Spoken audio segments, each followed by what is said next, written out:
Bismillahirrahmanirrahim. Dear student, Assalamu alaikum. It's me, Dr. Mansoor Khan, Assistant Professor, Department of Chemistry, Kohat University of Science and Technology. Today I am going to deliver my 20th lecture, which is based on solar energy and its application.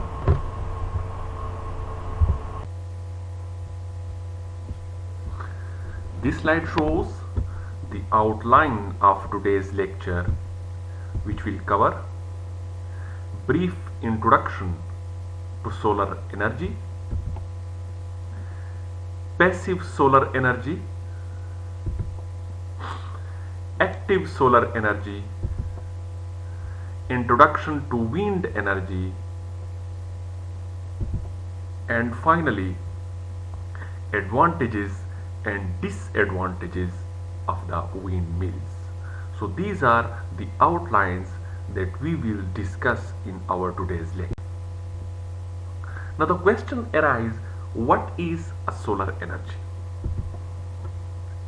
Radiation energy which is produced by the sun and comes to the ground, this energy is called solar energy.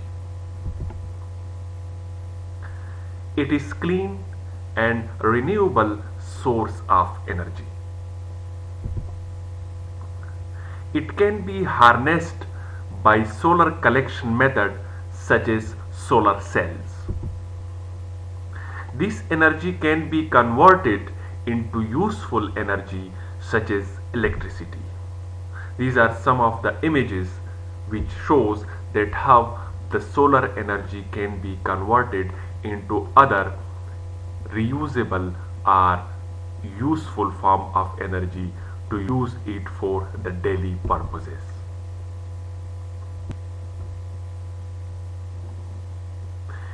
Now, energy from the sun is abundant. The earth receives 176 petawatt incoming solar radiation. So it is a high amount of energy which the earth receives in the form of radiation from the sun. Solar power system could meet the world current total energy demand. So it is enough amount of energy that it can fulfill all the requirement of the man on the earth's surface. This is a diagram which shows that how the solar radiation come to the earth's surface. Now it is solar energy can be used in two ways. One is passive solar energy, in which we use directly the solar energy by using heating, lighting, drying and for ventilation purposes. The second form is active solar energy, conversion of the solar energy into useful form of energy, for example electricity, by using some special instrument. The first one is passive solar energy, that how the energy can be directly used for daily purposes. So the first one is architecture and urban planning. For example, green building concepts.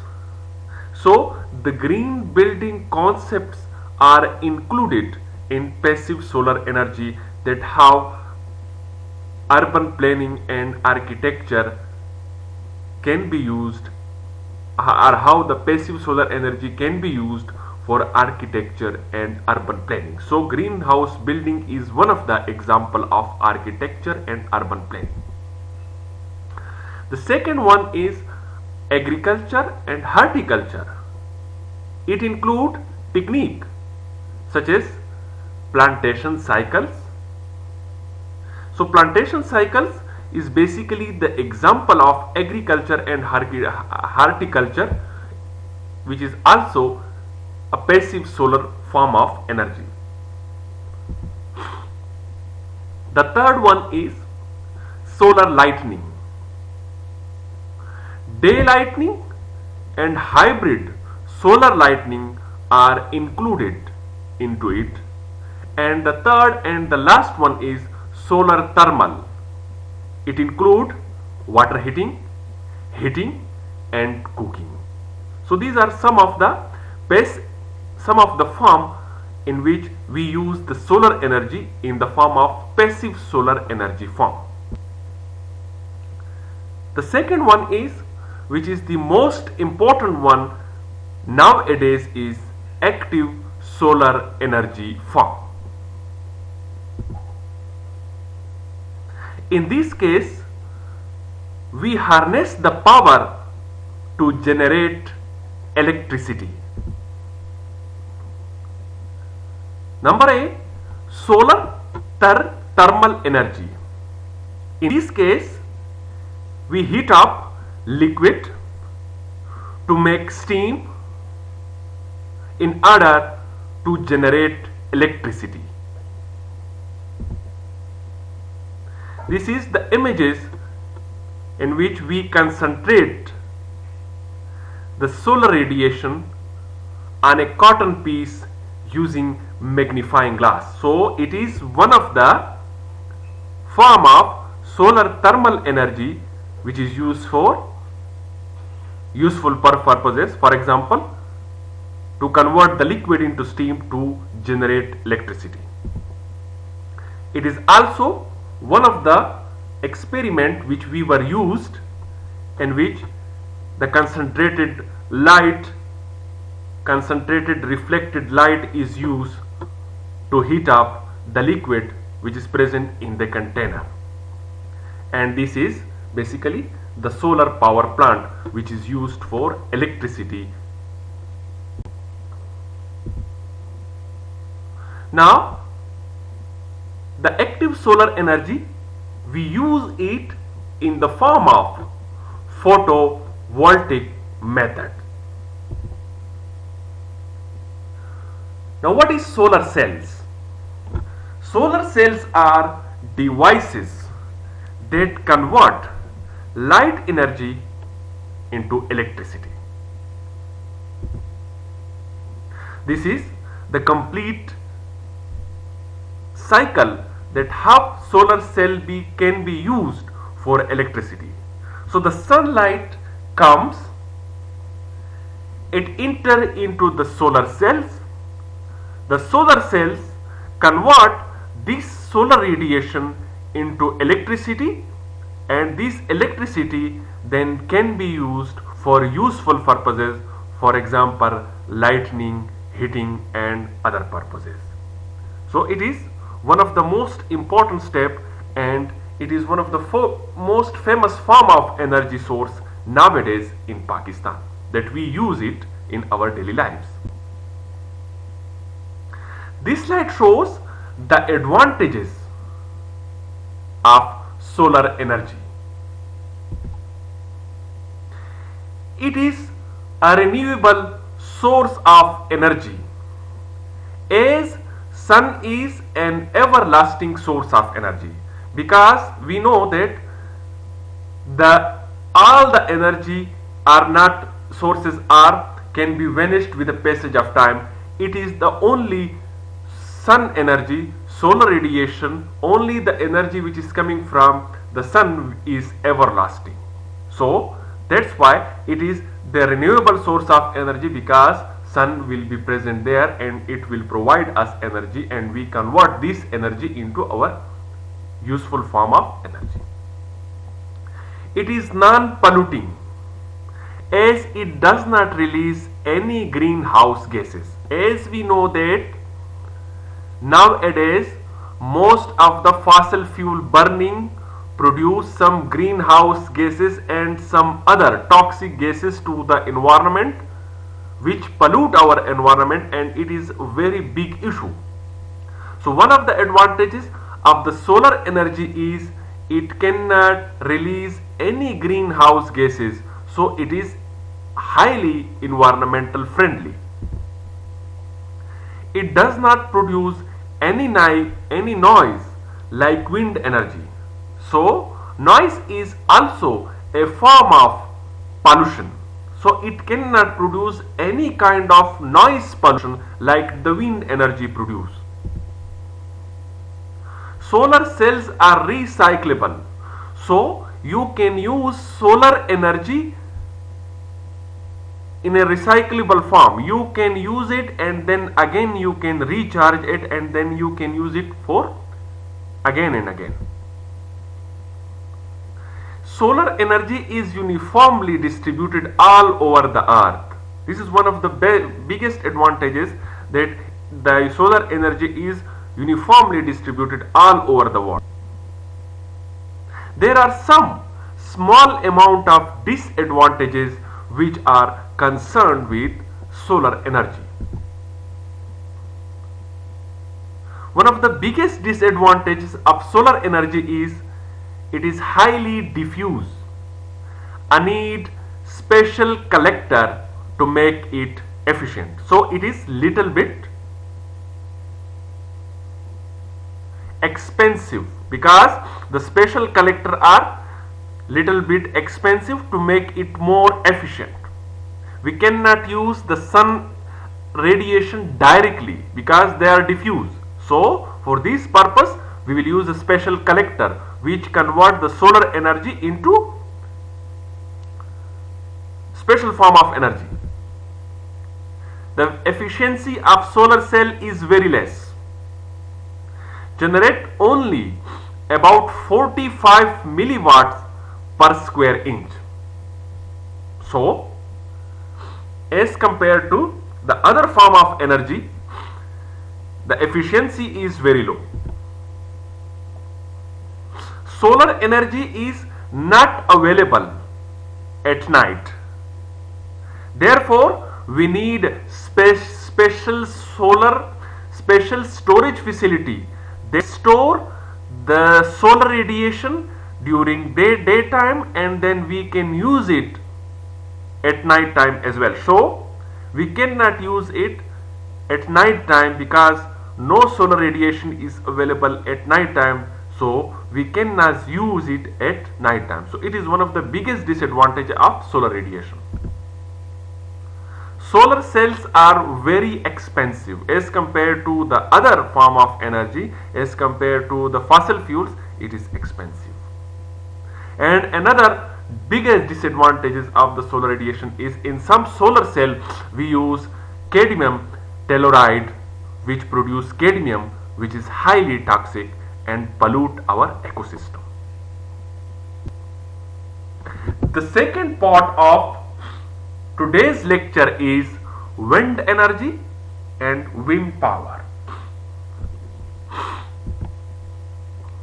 What is wind energy and wind power? In layman language, air in motion is called wind. All renewable energy except tidal and geothermal comes from sun. Earth receives 1.74 into 10 raised to the power 17 watt of power per hour from the sun. About 1 to 2% of this energy is converted into wind.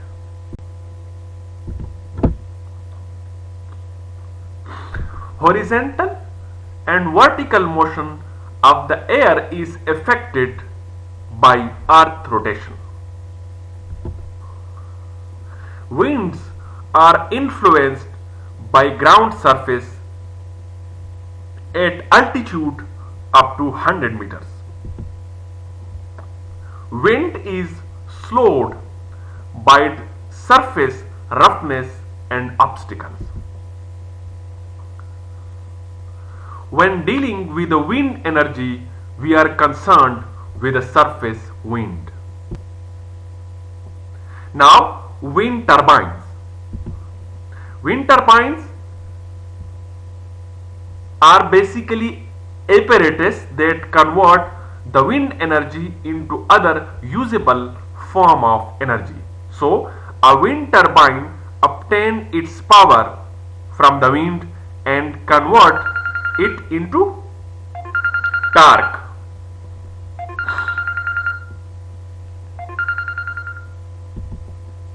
Due to torque, the rotor's blade move because the wind has some rotors.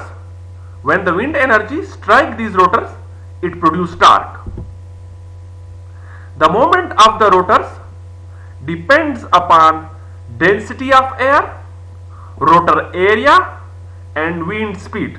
So, establishing a wind turbine, we should keep in mind density of the air, area of the rotor and wind speed, because these influence the power of the windmills. The kinetic energy of the moving body is proportional to its mass. Most common turbines are with 3-blade system. So this is the image that how the windmills, a wind turbine look like. The next important thing in wind energy is windmill design. A windmill capture wind and convert it into electricity. The design of the windmill is the important part of how efficient it will be. While designing of the windmill, one must decide the size of the turbine and generator. So this is the image of the windmill that convert the wind energy into usable form of energy. Orientation is also important in designing the windmill. So based on orientation, turbines can be categorized into vertical axis and horizontal axis. Now the first one is vertical axis. Vertical axis has certain advantages, like it is omnidirectional, accept wind from all directions. Component can be mounted at ground level. Theoretically need less material to capture the same amount of wind. These are some of the images of vertical axis windmills. However, vertical axis has more disadvantages as compared to its advantages. In vertical axis turbines, rotors near the ground where the wind is poor. Centrifugal forces stresses the blades. Poor self-starting capabilities. Never been commercially successful. This slide shows the advantages of wind power. The wind blows day and night, which allow the windmills to produce electricity. Wind power is available in all coastal areas. The decreasing cost make it viable energy source worldwide. It is a renewable energy source. It has also some environmental advantages. For example, it does not produce carbon dioxide, so it is not involved in global warming. There is no use of fossil fuels, so no greenhouse gas can be produced to the environment. 95% of the land where the windmills are installed can be used for farming purposes. Modern turbines are relatively Thanks for your patience.